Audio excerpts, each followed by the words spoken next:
Buenas tardes, buen día tengan todos ustedes. Mi nombre es Edgar de Lira, su hermano en Cristo, su amigo, miembro de la Iglesia de Cristo y pues discípulo de mi Señor Jesucristo, cristiano por la gracia de Dios, porque no es por obras, no es porque uno se porte muy bien, no es porque uno sea muy bueno, sino porque Él tuvo misericordia y nos llamó a sus caminos cuando yo no le buscaba. Realmente yo buscaba hacer lo que bien me parecía, yo buscaba hacer lo que mi mente me dictaba y casi siempre fueron dictados equivocados, casi siempre eran una tendencia a hacer lo malo. Pero esa es realmente la naturaleza del hombre fuera de Dios. La tendencia es siempre hacer lo malo pero hubo una vez alguien que me preguntó si yo entendía la Biblia cuando la leía, porque de alguna manera yo sí la leía. Yo estuve en el movimiento de renovación carismática en la Iglesia Católica y de alguna manera leíamos la Biblia, nos daban estudios bíblicos. Por cierto, nunca nos nunca tuvimos una clase fuera de un libro que nos daban para estudiar. Entonces realmente no era el mover del Espíritu Santo lo que ahí existía, sino que era un adoctrinamiento. Siempre ha sido así en la Iglesia Católica, siempre ha sido un adoctrinamiento. Al principio, cuando los religiosos llegaron a México, bueno, no fue como por convencimiento, por convicción, sino que realmente lo hicieron a la fuerza.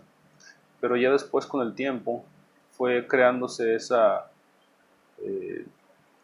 herencia, esa tradición, esa religión heredada por tradición, de los padres a los hijos.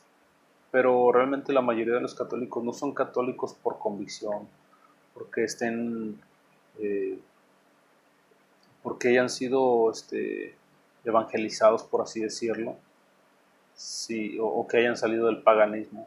No, ya son católicos por tradición, porque de generación en generación se va heredando esta religión. Entonces, y yo estaba en la misma condición, pero la Escritura dice que Dios hace favores a los humildes y resiste a los soberbios. Entonces, cuando alguien me preguntó que si yo entendía la Escritura, eh, pues yo fui honesto. Yo decía, la verdad, no la entiendo. De hecho, yo recuerdo en mi juventud, eh, tenía yo un tío que, que él estaba pasando por muchos problemas emocionales y yo creo que alguien le dijo, pues lee la Biblia, ¿verdad? Y él la leía, pero nos decía a nosotros, pues es que no la entiendo, dice puras incoherencias, puras marihuanadas. Y sí, ciertamente cuando el Espíritu de Dios no está en el hombre, eh, la Escritura dice que las cosas espirituales para él son locura, no las puede entender, porque se tienen que discernir de una manera espiritual. Entonces, este es un llamado pues primeramente a los que están más cerca de nosotros, en este caso a mis hermanos, a mis parientes, para que realmente seamos humildes y en base a ser humildes Dios puede hacer cosas con nosotros, porque yo estoy convencido que cada uno de nosotros estamos en este mundo por un propósito. No estamos de okis, no estamos porque simplemente a Dios se le ocurrió llenar el mundo de gente, no. Cada persona tiene un propósito y es un propósito que Dios quiere que nosotros desarrollemos. Mas, sin embargo, nos hemos extraviado. La Escritura dice que éramos como ovejas sin pastor. Cada uno hacía lo que bien le parecía. todos a uno se extraviaron. Pero Dios va buscando, va llamando a cada uno. Y pues más vale que escuchemos, estemos atentos, porque cada día puede ser el día de ese llamado, cada día puede ser el día especial en que Él venga y toque a la puerta de tu casa y toque, quiere entrar a tu corazón, a tu mente. No tanto entrar a tu corazón, más bien quiere cambiar tu corazón, quiere darte un corazón nuevo, una mente nueva, una mente conforme a la de Cristo, para que ya no andemos haciendo lo malo a los ojos de Dios, para que pasemos de ser simples criaturas a ser hijos de Dios. Y la herencia es para los hijos, no es para las criaturas. Cristo no murió por los árboles, Cristo no murió por los peces, ni por las aves, ni por los mamíferos. Cristo murió por la humanidad. Y esta humanidad son criaturas de Dios, porque Él los creó, Él nos creó a todos nosotros. Pero una vez que cada uno es capaz de reconocer, de aceptar a Cristo, de reconocer su señorío, entonces la Escritura dice que Él nos hace hijos, Él nos da esa potestad de ser hijos, ya no más criaturas. Porque en Mateo, vamos a ver aquí en Mateo, Mateo 20, a ver, déjame buscarlo porque no quiero andar con inventos de que por no leerlo vayamos a decir algo que no. Aquí en Mateo 28, es un texto conocido pues, pero déjenme de todas maneras leerlo. Dice Mateo 28, 16. Dice, pero los 11 discípulos se fueron a Galilea, al monte donde Jesús les había ordenado. Y cuando le vieron, le adoraron. Pero algunos dudaban. Y Jesús se acercó y les habló diciendo, toda potestad me es dada en los cielos, en el cielo y en la tierra.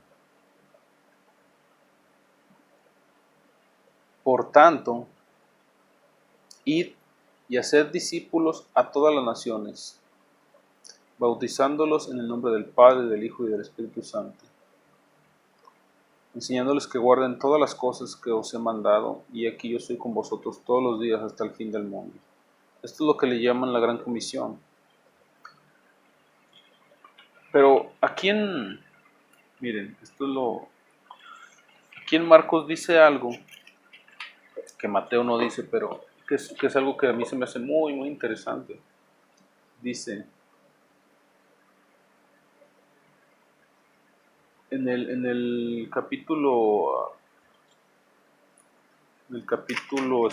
16, en el verso 14 en adelante, dice, finalmente se apareció a los 11 mismos, estando ellos sentados a la mesa, y les reprochó su incredulidad y dureza de corazón,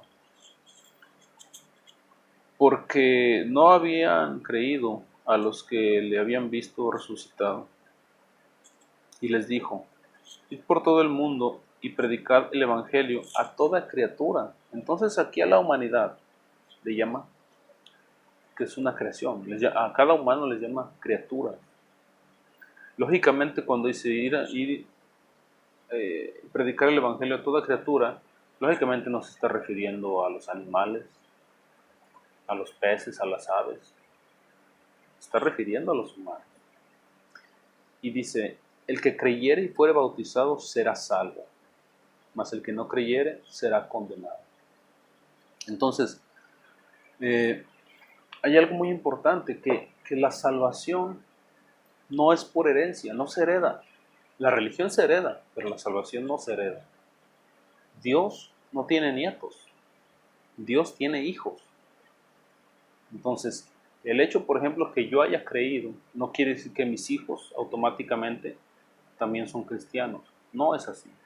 Cada uno, llegado el momento, va a tener que hacer su decisión personal.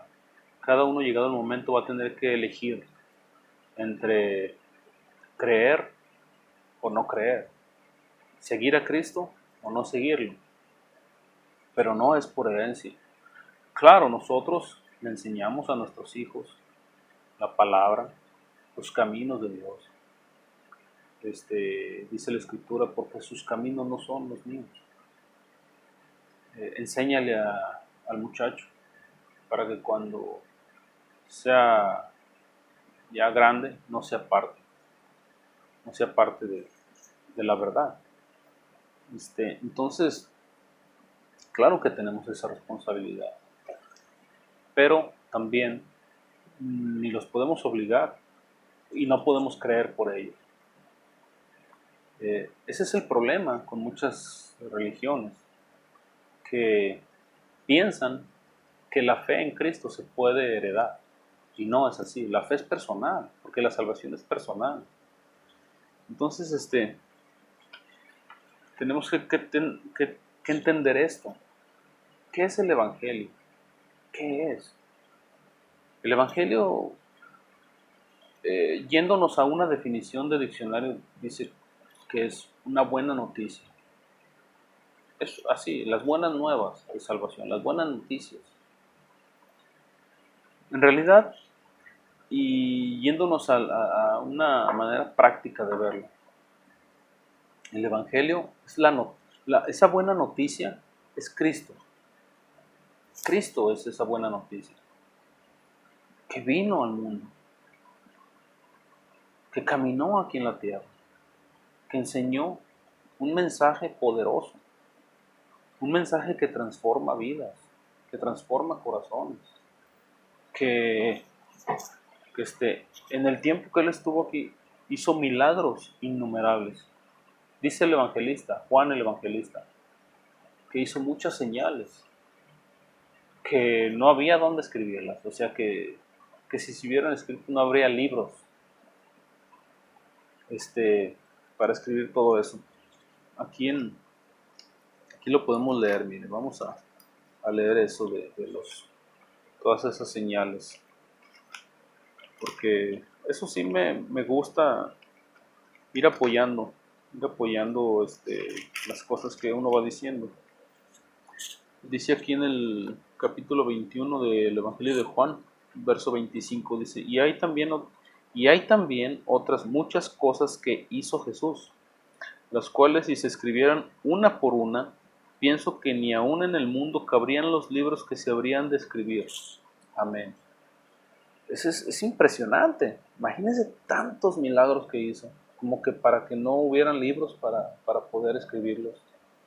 Entonces, a pesar de que en la Escritura, a pesar de que en los Evangelios nos muestra muchos milagros, quiere decir que fue una mínima parte lo que se relata. Entonces fue algo extraordinario que el Hijo de Dios, o sea, de lo que el Hijo de Dios hizo en la tierra, de lo que mi Señor Jesucristo hizo cuando estuvo en esa condición de Hijo del Hombre. Entonces, aquí mismo en el Evangelio de Juan dice algo muy importante. Dice que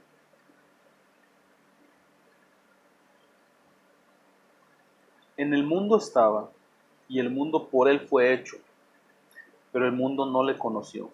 Este es el capítulo 1 del Evangelio de Juan, del verso 10 en adelante. Dice, en el mundo estaba y el mundo por él fue hecho, pero el mundo no le conoció. A lo suyo vino, o sea, a dar ese mensaje, a salvar al mundo. A lo suyo vino. Él vino a un asunto, que era salvar a la humanidad. Dice, y los suyos no le recibieron. En este caso, su gente, el pueblo judío, la nación de Israel. ¿Por qué? Porque le desecharon. claro, no todos, tuvo muchos discípulos, muchos seguidores, pero la gran mayoría al final no creyeron, a pesar de todos los milagros, a pesar de todo lo que le vieron hacer, a pesar de todo lo que escucharon. A pesar de que a veces se maravillaban y decían, él habla con autoridad, no habla como los maestros de la ley, él habla diferente. Pero aún así, al final la gente lo rechazó, la gran mayoría lo rechazó. Pero dice aquí que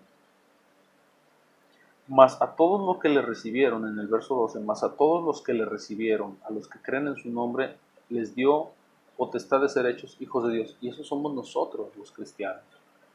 Todos aquellos que le recibimos, todos aquellos que creímos en su nombre. Él nos da la potestad de ser hechos hijos de Dios. ¿Por qué nos da la potestad de ser hechos hijos de Dios? Porque no éramos hijos. Nos han dicho que simplemente por el hecho de nacer como seres humanos ya somos hijos de Dios. Oh, todos somos hijos de Dios. No, esa es una de las mentiras más grandes. Una persona viene a ser hija o hijo, ya sea hombre o mujer, ¿no?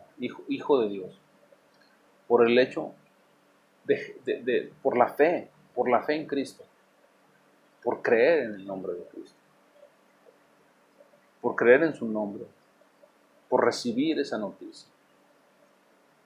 Dice, los cuales no son, en el verso 13 dice, los cuales no son engendrados de sangre, ni de voluntad de carne, ni de voluntad de varón, sino de Dios.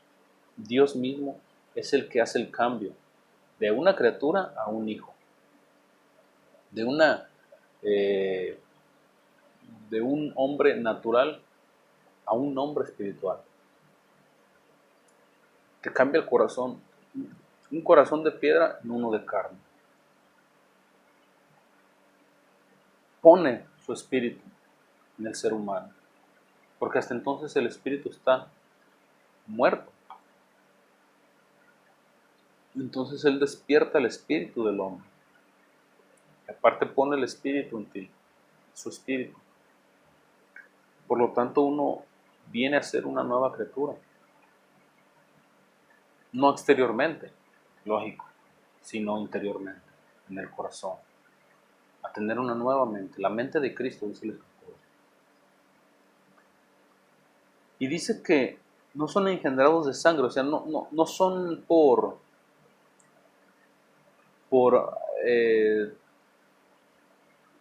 no es algo genético que se te transmita.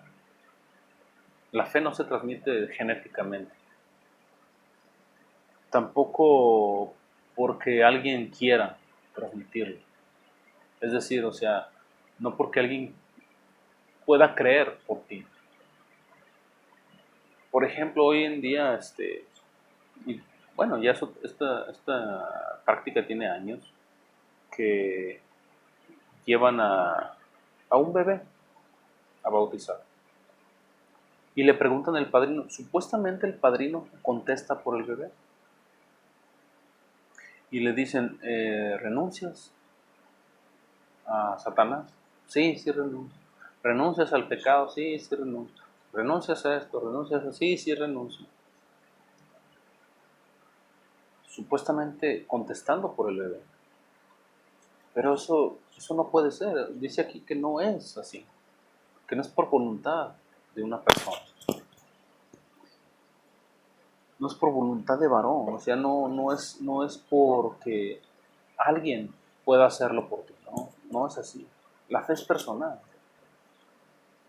Entonces dice que es por voluntad de Dios. Dice, los cuales no son engendrados de sangre, ni de voluntad de carne, ni de voluntad de varón, sino de Dios.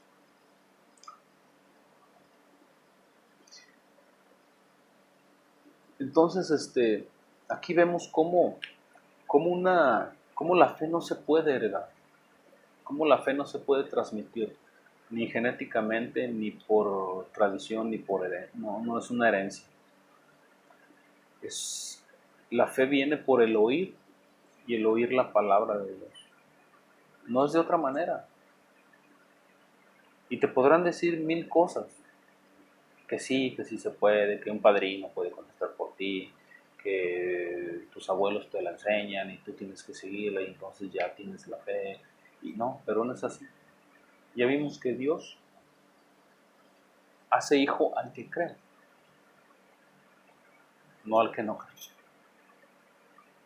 Hace hijo. Dios no tiene nietos, olvídese de eso. Si usted creyó, eso no hace a sus hijos automáticamente hijos de Dios tampoco. No, no es así. Claro, hay una promesa.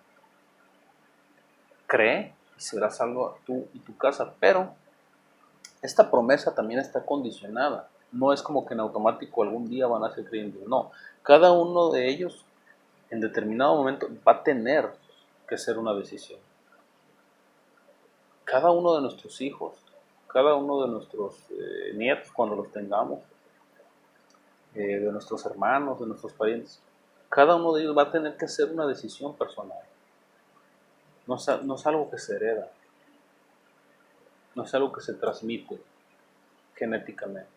Claro, se transmite, la fe viene por oír, o sea, tú transmites un mensaje, tú transmites el mensaje de salvación, pero cada uno va a tener que decidir. Entonces, vamos a ver cuál es este mensaje así a grandes rasgos. Aquí en Primera de Corintios dice, Primera de Corintios 15, dice así, es Pablo hablando a la iglesia de los Corintios, dice, además os declaro, hermanos, el evangelio que os he predicado, el cual también recibisteis, en el cual también perseveráis, por el cual asimismo, si retenéis la palabra que os he predicado, si retenéis la palabra de la predicación, no funciona si no hay una palabra de por medio de predicación. Un bebé, ¿cómo le vas a predicar a un bebé? ¿Cómo un bebé puede retener la palabra? Es imposible. Al menos yo nunca he visto que alguien le predique a un bebé y que él crea y que él declare que ahora tiene fe en el nombre de Cristo para que pueda ser miembro de la iglesia, del cuerpo de Cristo. Por el bautismo católico los hacen miembros de la iglesia, de la religión católica. Eso sí, su nombre va a estar allá en Roma. Tienen doble. Un católico tiene dos ciudadanías, por lo menos. La ciudadanía donde nació, o sea, la ciudadanía del país donde nació. En este caso, por ejemplo, yo soy mexicano, entonces tengo la ciudadanía mexicana, pero también la romana. Bueno, la tenía. Bueno, ellos la han de tener ahí en los registros, porque no creo que se preocupan mucho cuando uno se sale. Yo casi estoy seguro que ni cuenta se dieron el día que me fui de la iglesia. El sacerdote ni cuenta se dio. Y si yo me le presento, aunque ellos dicen que son los que dirigen a la grey, que son los que pastorean a la grey, pero la gran parte de las veces, a la gran mayoría de la gente ni la conoce.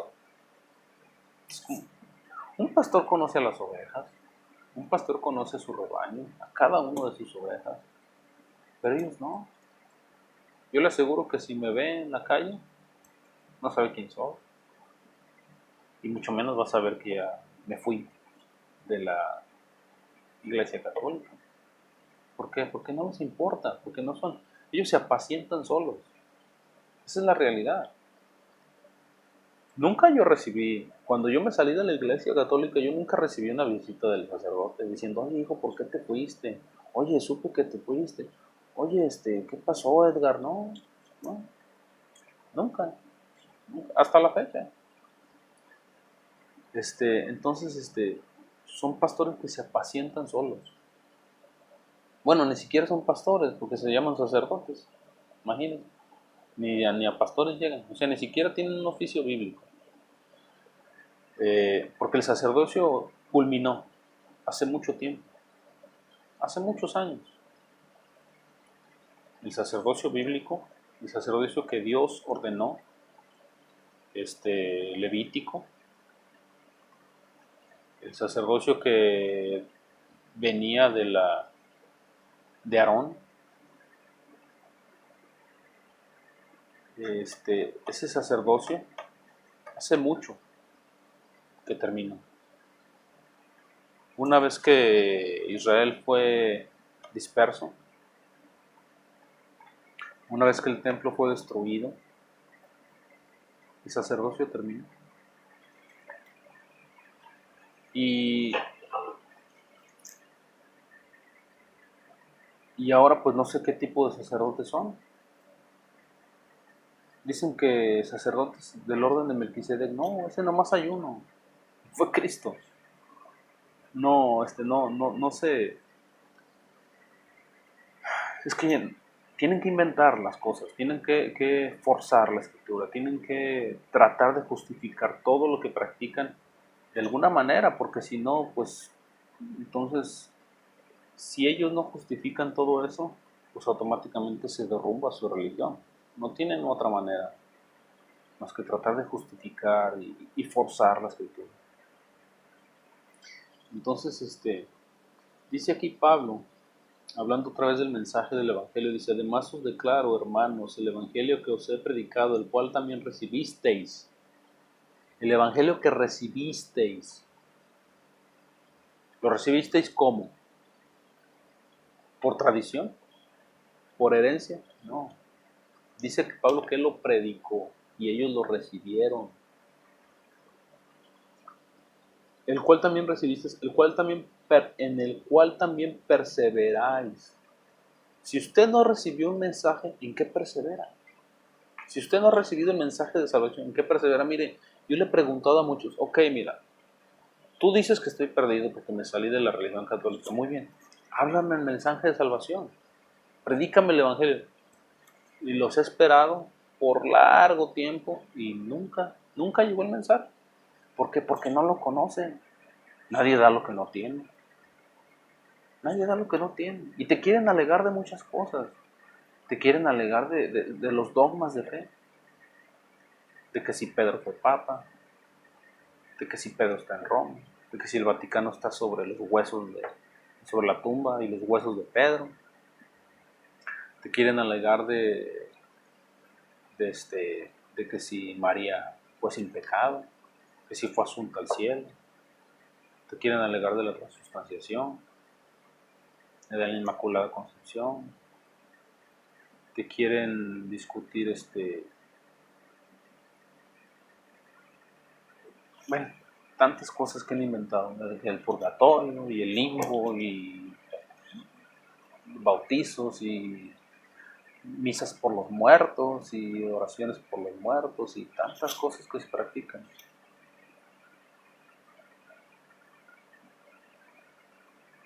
Entonces, pero no. Uno tiene que estar seguro de que la fe es por el oído.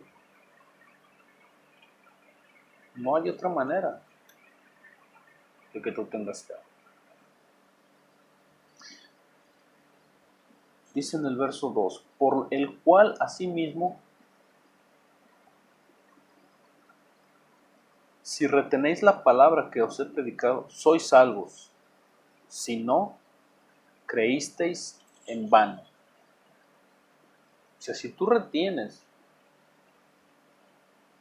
esta fe, si tú te retienes la palabra, eres salvo. Y si no, pues no. O sea, puedes creer en tu mente una creencia teológica, una creencia racional, solamente aquí solo aquí en la mente, pero no es una fe que salva, no es una fe que transforma, que cambia una vida. Porque primeramente dice Pablo en el verso 3, os he enseñado lo que asimismo recibí, que Cristo murió por nuestros pecados, conforme a las Escrituras, y que fue sepultado, y que resucitó al tercer día, conforme a las Escrituras, y que apareció a Cefas, y después a los 12. Después apareció a más de 500 hermanos a la vez, de los cuales muchos viven aún, y otros ya duermen. Lógicamente, en el tiempo de Pablo, muchos de ellos vivían. Ya hoy en día, pues ya no, nadie de ellos, ¿no? Pero se entiende, ¿no? En el verso 7, después apareció a Jacobo, después a todos los apóstoles, y al último de todos, como a un abortivo, me apareció a mí, dice Pablo. Porque yo soy el más pequeño de los apóstoles, que no soy digno de ser llamado apóstol, porque perseguía la iglesia de Dios. Pero por la gracia de Dios soy lo que soy, y su gracia no ha sido en vano para conmigo. Antes he trabajado más que todos ellos, que todos los apóstoles. Todos, ¿eh? Cuando dice todos, es todos. También se incluye Pedro. Pero no yo, sino la gracia de Dios conmigo. Porque o sea yo, o sean ellos, así predicamos y así habéis creído. Entonces, el Evangelio es una gran noticia. Cada uno de nosotros nos extraviamos. Mire, vamos aquí a la carta a los Romanos, para que más o menos entendamos cuál es la situación real del ser humano. Porque a veces cuando nos dicen, bueno, sí, todos pecamos, y está bien, o sea, es algo como que no lo entendemos muy bien. Pero Pablo nos lo explica bien. Aquí en la carta a los Romanos nos explica cuál es la condición del ser humano. Entonces, mire, vamos aquí. Dice en Romanos,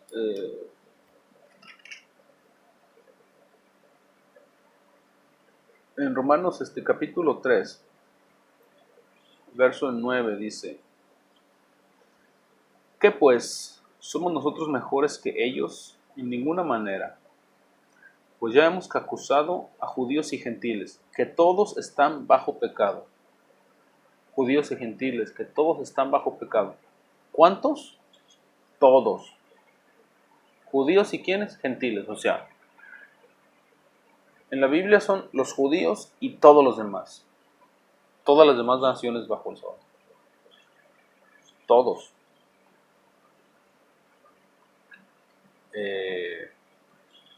Todos, o sea, no. Es algo muy sencillo de entender. Todos es todos. Ahí no se excluye nada. Y cuando digo todos, lógicamente, solo hay uno que se excluye, que es Cristo. Él es el único que no pecó. Pero de ahí en fuera, todos los que están mencionados en las Escrituras, a excepción de Cristo, todos pecaron. Todos. Los apóstoles, los discípulos, los profetas, María también, José también, todos. Entonces es una condición general. Dice, como está escrito, no hay justo ni aun uno, no hay quien entienda, no hay quien busque a Dios. Todos se desviaron, a unas se hicieron inútiles. Son palabras fuertes. No hay quien haga lo bueno, no hay ni siquiera uno. Sepulcro abierto es su garganta. Con su lengua engañan. Veneno de áspides hay debajo de sus labios. Su boca está llena de maldición y de amargura. Sus pies se apresuran para derramar sangre. Quebranto y desventura hay en sus caminos, y no conocieron camino de paz. No hay temor de Dios delante de sus ojos. Pero sabemos que todo lo que la ley dice, lo dice a los que están bajo la ley, para que toda boca se cierre y todo el mundo quede bajo el juicio de Dios. Ya que por las obras de la ley ningún ser humano será justificado delante de él, porque por medio de la ley es el conocimiento del pecado. Aunque usted trate de cumplir la ley, no va a ser justificado. Porque dice que por obras de la ley ningún ser humano será justificado. O sea que si usted piensa que por la ley puede ser justificado, usted es extraterrestre. Así es sencillo. Porque aquí dice que ningún ser humano. Entonces, si usted dice, no, que por la ley, que nosotros somos justificados por la ley, bueno, pues usted no es humano. A lo mejor estoy platicando con Alf, con Iti, ¿verdad?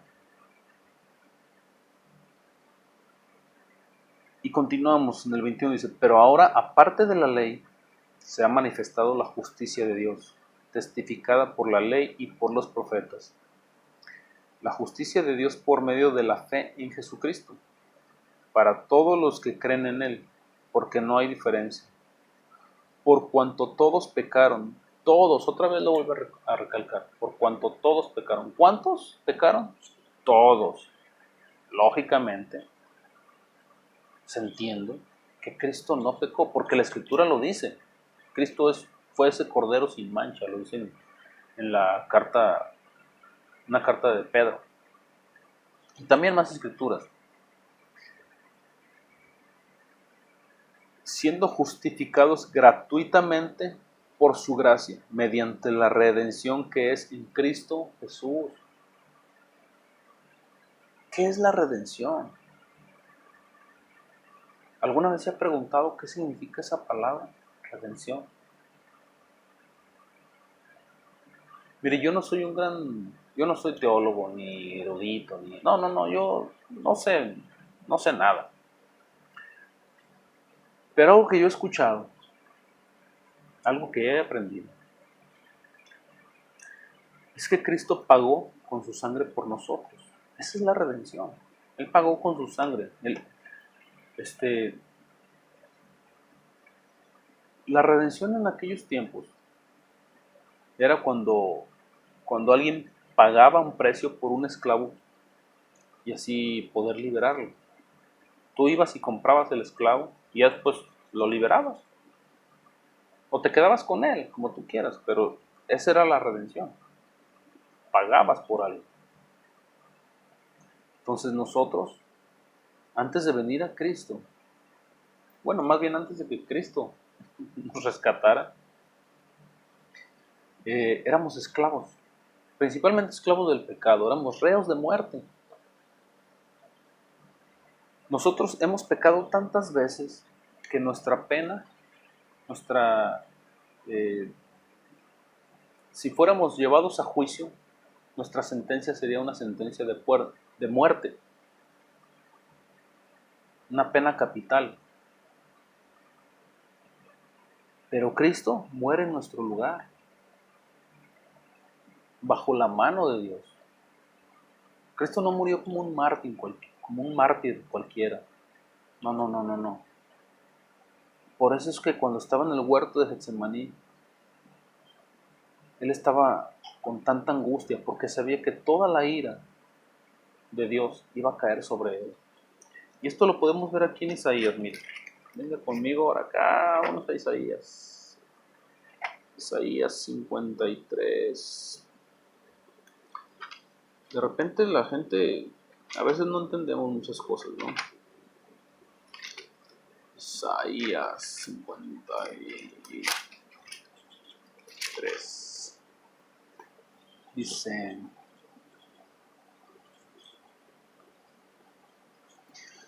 ¿quién ha creído nuestro anuncio? ¿Y sobre quién se ha manifestado el brazo de Jehová? Subirá cual renuevo delante de él, y como raíz de tierra seca no hay parecer en él, ni hermosura. Le veremos más inatractivo para que lo deseemos. Despreciado y desechado entre los hombres, varón de dolores, experimentado en quebranto, y como que escondimos de él el rostro. Fue menospreciado y no lo estimamos. Ciertamente llevó él nuestras enfermedades y sufrió nuestros dolores, y nosotros le tuvimos por azotado, por herido de Dios y abatido. Mas él herido fue por nuestras rebeliones, molido por nuestros pecados. El castigo de nuestra paz fue sobre él, y por su llaga fuimos nosotros curados.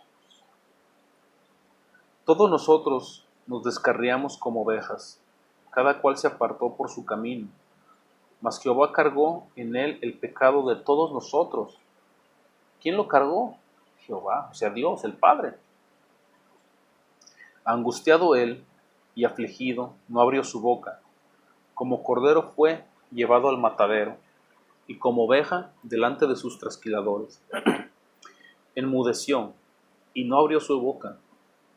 Por cárcel y por juicio fue quitado, y su generación, ¿quién la contará? Porque fue cortado de la tierra de los vivientes, y por la rebelión de mi pueblo fue herido. Y se dispuso con los impíos su sepultura, mas con los ricos fue en su muerte, aunque nunca hizo maldad, ni hubo engaño en su boca. ¿Lo ve?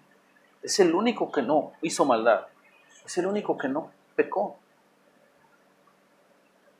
Con todo eso Jehová, y esto es algo, una clave. Con todo eso Jehová quiso quebrantarlo. Eso está en el verso 10. Sujetándole a padecimiento. ¿Quién? Dios mismo lo quebrantó. Porque la justicia tenía que ser satisfecha. La justicia de Dios. Porque Dios, siendo un juez justo, Él iba a castigar el pecado. Y lo va a castigar de todas maneras, de todo aquel que no se arrepienta, de todo aquel que no venga a los pies de Cristo, que no lo reconozca como Señor y como Salvador. Hay juicio. Pero Él, en su misericordia, en su amor, en su bondad, pone un cordero que sustituye a cada uno de nosotros, que es su Hijo, su propio Hijo. De tal manera que ahora Él puede justificar al pecador, porque su Hijo murió por nosotros.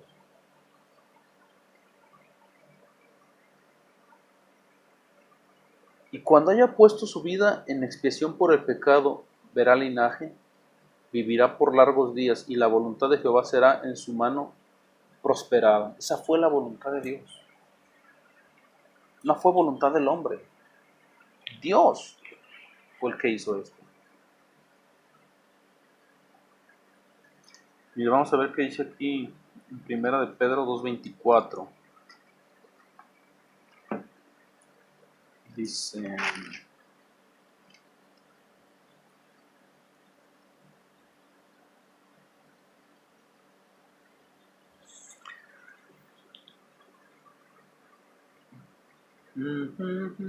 bueno, vamos a leer un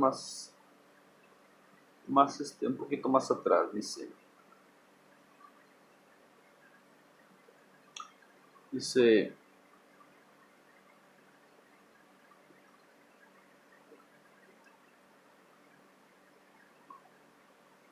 en el 20, dice: pues, ¿qué gloria es si pecando sois abofeteados y lo soportáis?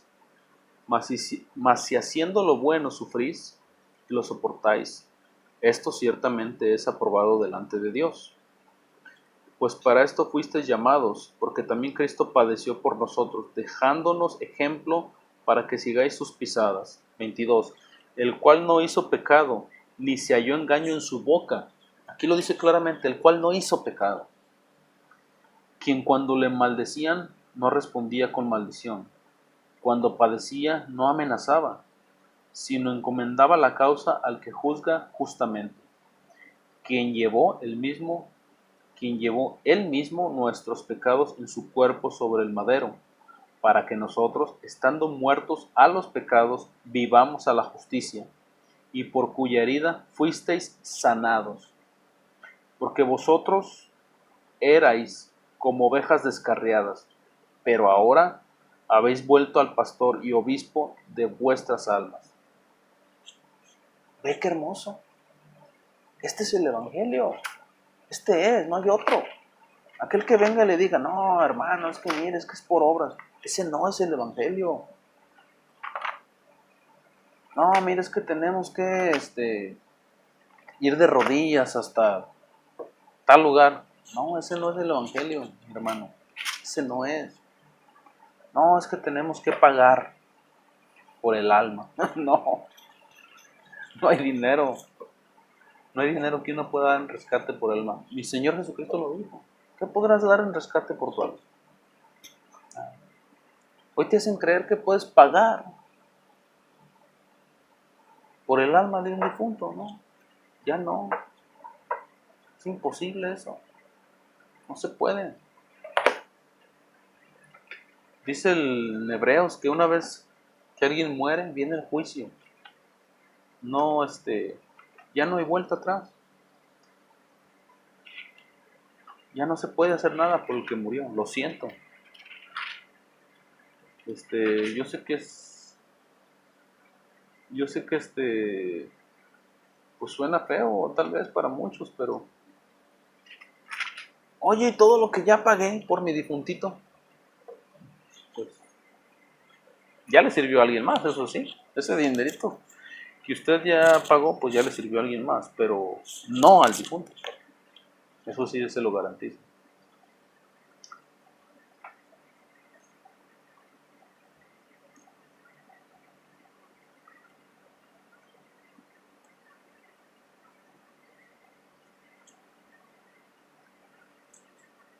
Bueno, dice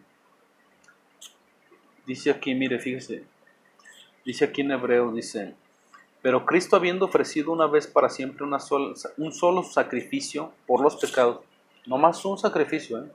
Cuando usted hace un sacrificio cada día, no, ese no es válido, porque Cristo ya hizo uno, y fue uno solo. No hay dos, ni tres, ni cuatro. Él no va a morir otra vez. No va a morir otra vez por el pecado. Cuando Él venga por segunda vez ya no tendrá relación con el pecado. Entonces, no crea que usted lo puede estar bajando del cielo y matando a cada rato. No, eso no. Ese es la misa, eso es, el sacrificio de la misa. Un sacrificio incruento. No, eso no existe.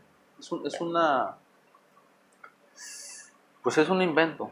Y además es herético.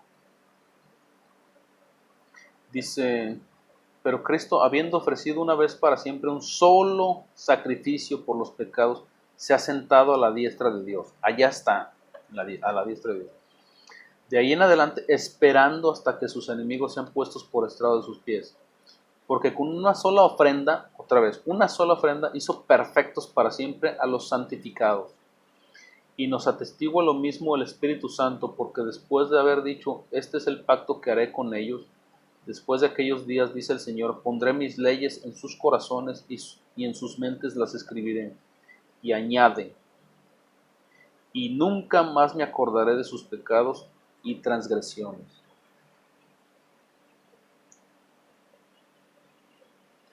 ¿Cómo ven? Este es el Evangelio. No hay otro.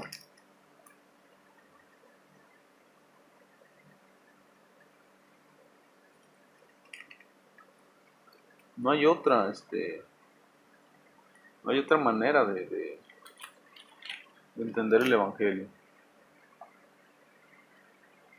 Bueno, sí hay otras maneras de intentar entenderlo, pero no, la Biblia es clara. Dice aquí